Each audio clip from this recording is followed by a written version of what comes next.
Jamel Belmadi, le sélectionneur de l'Algérie, est dans Team Dugas. Bonsoir Jamel, bienvenue dans Team Dugas. Bonsoir tout le monde, bonsoir Dugas. On est ravis de t'accueillir vraiment pour parler de ce titre pour toi qui était qui est tombé, alors qui était espéré parce que vous faisiez partie des outsiders crédibles de cette compétition et tout s'est magnifiquement bien goupillé. Et enfin l'Algérie a gagné un titre après ça fait combien de temps? Je me souviens même pas. C'était 1980. 30 ans à peu près. 30 ans, c'est ça. 1990, c'était en Algérie, c'était on va surtout pas leur enlever du mérite, mais c'était avec 8 équipes. La CAN elle a progressé au fur et à mesure. Là, on était à 24 équipes. C'est vrai que c'est pas la même chose. Non, pas la même chose. Pas la même chose du tout. Et en plus de ça, en Égypte, la surprise pour moi, ça a été l'Algérie, une agréable surprise. Mais ça a été l'Égypte aussi. Je voyais pas l'Égypte se faire éliminer aussi facilement et à ce stade-là. Et en plus de ça, je crois, si je dis pas de conneries, que s'il n'y avait pas eu l'élimination, vous seriez rencontré le match d'après ou en demi-finale. En quart ou demi, ouais. Ouais. Jamel, quelques semaines après, on était dans le même chemin. Ouais, quelques mois après ce sacre, vous êtes encore un peu sur le nuage de cette victoire en Coupe d'Afrique ou ça y est, c'est passé, vous êtes sur autre chose? Bon, il est difficile de sortir de ce nuage et de cette euphorie parce que ça fait un petit peu moins de 2 mois. Ça fait un petit peu moins de 2 mois et c'est vrai que c'était tellement, comme vous l'avez dit au départ, c'était tellement, faut le dire, inespéré, un truc qu'on a jamais gagné. Voilà, gagner une Coupe d'Afrique en dehors de nos terres, une Coupe d'Afrique, une nouvelle édition avec 24 équipes. Tous les grosses nations africaines étaient présentes. On était loin d'être les favoris. On sortait d'un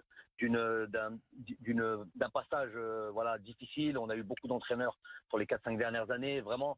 Rien n'était réuni pour pouvoir aller gagner et puis comme il a dit Roland en Égypte. En Égypte, c'était notre dernier match en Égypte.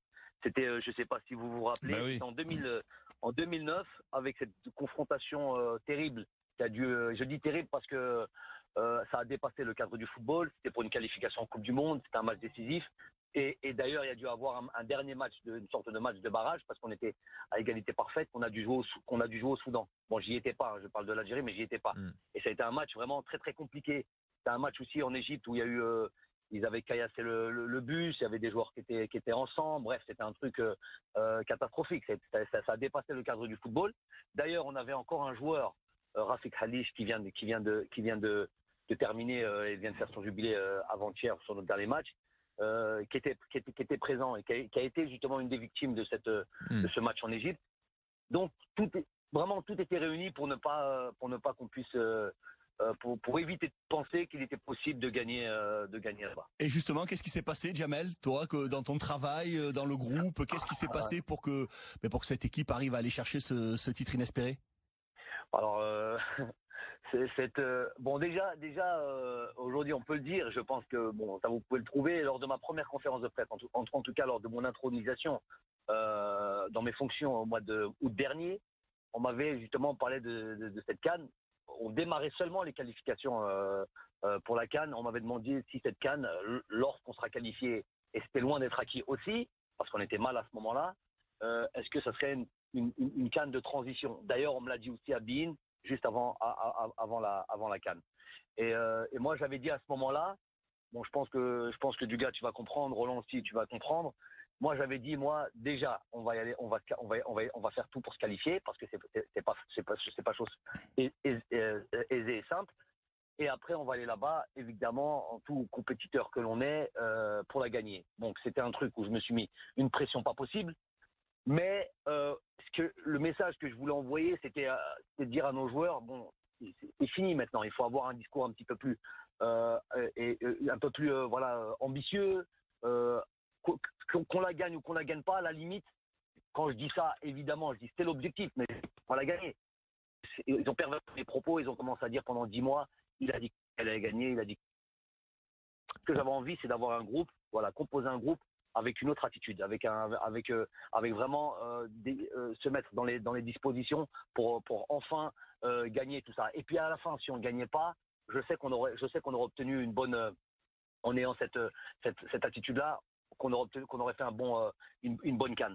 Donc en gros, pour résumer, il y avait beaucoup de choses à régler, notamment dans la perception qu'ils avaient de ce qu'était l'équipe nationale. Ça a été souvent mal perçu. Il y avait de gros soucis entre ce qu'on appelle les binationaux, entre guillemets, ceux qui viennent de l'extérieur, et ceux qui étaient au pays. Et ça, c'était un truc déjà qu'il fallait absolument régler. Et composer quoi? Un groupe capable, un peu du gars, ce que vous avez pu connaître. J'ai suivi, j'étais là, après vous étiez venu en club, donc j'avais bien compris, j'avais été attentif à ça, un peu de ce que vous avez connu à la Coupe du Monde 98, vraiment un groupe et qui tire dans le même sens. Voilà, donc en gros, si je veux la résumer, c'est un peu ça. Oui, mais d'ailleurs, Jamel, ça s'est vu aussi tout au long de la compétition sur certaines attitudes, quand on voit des joueurs sortir du banc, être à 100%, qu'il n'y avait pas de frustration chez certains noms qui étaient laissés sur le banc. C'est ça qui est le plus difficile à réussir en sélection aujourd'hui, d'avoir un groupe où tout le monde est convaincu, où tout le monde est mobilisé. Alors, moi, je leur avais dit avant de partir à la CAN. De toute manière, c'était un petit peu. J'ai dû enlever quelques éléments. Je vais expliquer. Je vais dire ça aussi simplement, plus ou moins ce que j'appelle moi perturbateur. Donc, il y a toujours, qui sont toujours hostiles à ce fonctionnement, qui est que le meilleur gagne, le meilleur joue, qui n'était pas le cas chez nous. Il y avait des joueurs qui étaient installés confortablement. Bonne performance ou mauvaise performance, ils avaient la garantie de jouer le match d'après. Ils s'étaient quelque part accaparés un petit peu cette sélection nationale. C'était un petit peu les patrons, leur équipe nationale leur appartenait, peu importe la performance. Donc ça, j'ai mis fin à ça. J'ai essayé d'instaurer une concurrence saine et loyale, et avec des grosses décisions. Par exemple, sur un match de qualification, hein, pas n'importe lequel, pas un match amical, un match de qualification vers Riyad Mahrez. Et voilà, ça c'était pour eux. Pour moi, il me semblait un truc normal, parce qu'il n'était pas à la hauteur de ce que tout le monde attendait, et de ce que surtout moi j'attendais, et depuis un certain temps. Donc il était normal qu'il aille s'asseoir. Donc ça, pour eux, pour les joueurs, ça a été le gros purée, ça va être comme ça à partir de maintenant. Oui. Donc déjà enlever certains éléments que j'estime qui ne tiraient pas dans le sens qu'il fallait, et qui ralentissaient des boulets, pour moi des boulets. Vous voulez pas dire qui, Jamel, les joueurs? C'est ceux que vous avez écartés avant, en fait.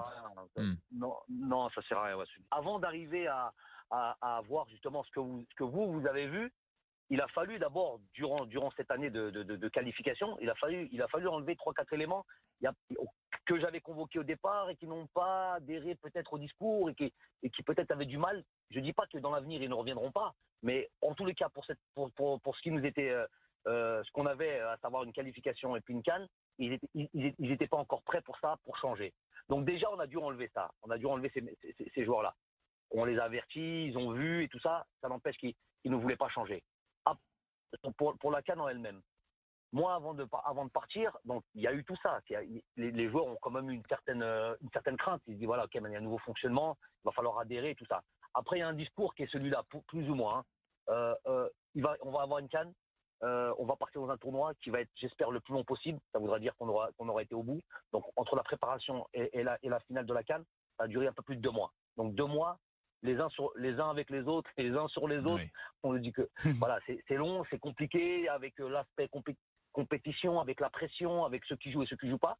Ce que je leur ai expliqué avant, je leur ai dit, vous allez voir, on va aller là-bas, vous connaissez, mais quand même, malgré que vous connaissez, vous allez devoir vivre, surtout pour ceux qui joueront moins, et vous êtes 23. On fait pas du football américain, du football, donc c'est 11 joueurs qui jouent, 3 qui rentrent. Après, dès qu'on trouve plus ou moins une équipe type, c'est difficile de changer. Les remplacements, c'est difficile de changer aussi. Il va falloir gérer la frustration. Là, on n'est pas en club. On joue pour une nation dans un grand tournoi. À force d'avoir fait ça, parce que dans le passé, je connaissais mon équipe nationale, à force d'avoir fait ça, c'est pour ça qu'on gagne. Entre autres, une des raisons pour lesquelles on ne gagne rien du tout. Mais il y a beaucoup de nations africaines qui sont un peu dans cette situation. Les luttes d'ego, dès qu'ils arrivent dans un tournoi, au début, tout est beau. Dès qu'ils arrivent dans le tournoi, voilà que ça commence, ceux qui jouent pas, et ceux qui jouent pas qui commencent à traîner leur détresse et plomber le groupe. Nous, ça a été, écoutez bien, superbe. Vraiment, j'ai pas l'ombre d'une histoire, pas l'ombre d'une frustration, en tous les cas très apparente. Et bien sûr qu'il a fallu discuter, parler, être toujours à côté de ceux qui jouaient moins, et tout ça, tout. Mais vraiment, le meilleur groupe que j'ai pu avoir en tant que joueur et en tant qu'entraîneur. Ça fait 10 ans que j'entraîne. Vraiment le meilleur groupe que j'ai pu avoir. J'ai eu une embrouille avant la CAN, je pense que vous la connaissez. voilà, une erreur vraiment qui est individuelle du gars là, qui d'Aris, pour parler clairement, Aris Belkebla, avec le truc des réseaux sociaux, je sais pas si vous vous rappelez de ça. Ouais. Ça c'était juste avant la CAN. Voilà, c'était une erreur de sa part. Il faut pas lui tomber dessus. Il a fauté, il a payé, on a dû l'enlever. À part ça, rien d'autre. Vraiment tout nickel. Tout le long de la compétition. Bah, alors, il faut tirer un gros chapeau aux joueurs. Il y a une perspective, celle d'un Algérie-France qui pourrait être organisée. Les deux fédérations y sont favorables. On se souvient de ce match arrêté dans lequel tu jouais à l'époque, il y a une vingtaine d'années, côté algérien. J'imagine que tu serais excité d'être sur le banc pour un nouvel Algérie-France. Déjà de par l'adversaire, double champion du monde. Et on va pas faire la fine bouche. Hein. Non, c'est sûr, d'un point de vue sportif, déjà l'intérêt il est là, c'est l'intérêt numéro 1. Et après, de par l'histoire du pays, si ça peut arranger un peu l'histoire et les choses et assainir les relations. Et c'est tout simplement, je vois pas comment on peut dire. On m'a posé la question à la conférence de presse.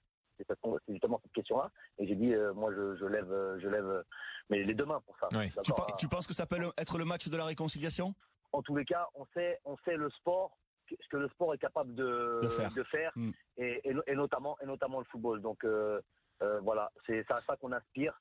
Moi, je sais. Alors là, j'en profite. Je sais que si ça se joue, par exemple, en Algérie, je sais que l'équipe de France sera accueillie avec beaucoup de sympathie. Et ça pourrait se jouer où d'ailleurs?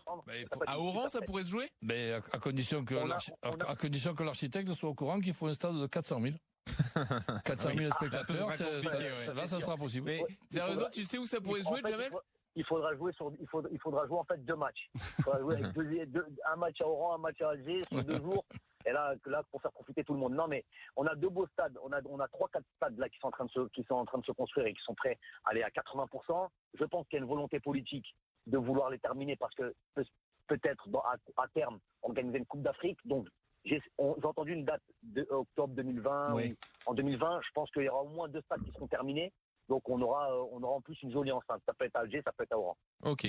Dernière question de Jamel, parce que c'est un joueur chouchou de Duga. On voulait avoir ton point de vue sur sa progression. C'est Youssef Attal. On en parle comme d'un phénomène à chaque fois qu'on le voit jouer. En plus, il a l'air d'avoir une bonne personnalité. Toi qui le connais parfaitement pour l'avoir côtoyé pendant cette CAN.